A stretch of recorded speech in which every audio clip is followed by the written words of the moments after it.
Hi Year 7. Today we're going to spend time looking at Chapter 1 of A Strange Case of Dr Jekyll and Mr Hyde.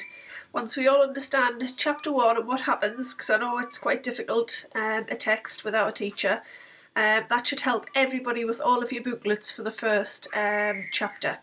So, if we have a quick look, we'll just do a real quick recap of what goes on in the first chapter.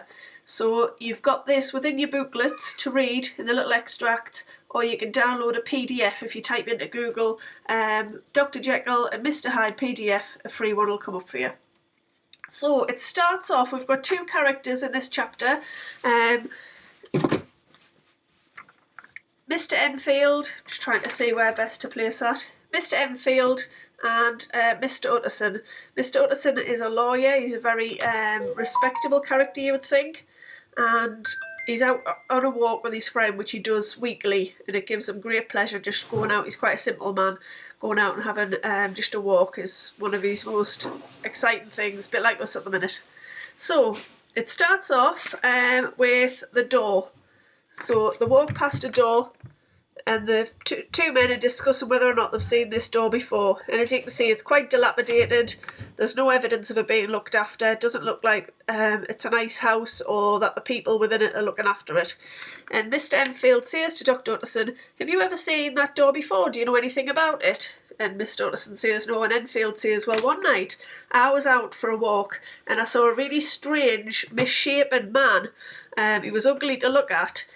And I saw a little girl and they were coming to a corner and about to crash into one another. And the man just completely trampled over the girl. It was a horrific scene to see. And everybody who came out and saw it was appalled. The child's doctor, the child's family, and myself, we were all really angry.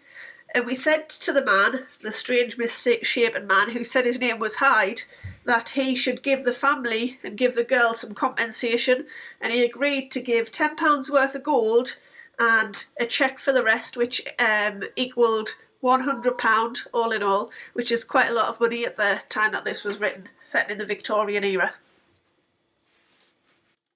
So then, those of you who've got the support booklet, all you need to do now that you've listened to this video and you understand what happens in chapter 1 is you just need to summarise what I've just discussed, pretty much what's on these, not that one, sorry, what's on these pictures, into your own words. Once you've done that, you need to draw Dr Utterson and you need to tell us a bit about him. So what type of character is he? So you're going to be discussing the things that he's quite a simple man, he's quite loyal, he's got good friends that he's had for a long time. It mentions that he's undemonstrative, which will help with the other booklets actually. Now that adjective means that he doesn't really show his affection very often. He's not like a really cuddly person or somebody who's going to sit and cry to you if he's upset. He just kind of keeps a very deadpan face. He's modest, which means that he's a lawyer, so he's doing really well in his life. He's really successful. He lives in a nice house. He's got people who work for him.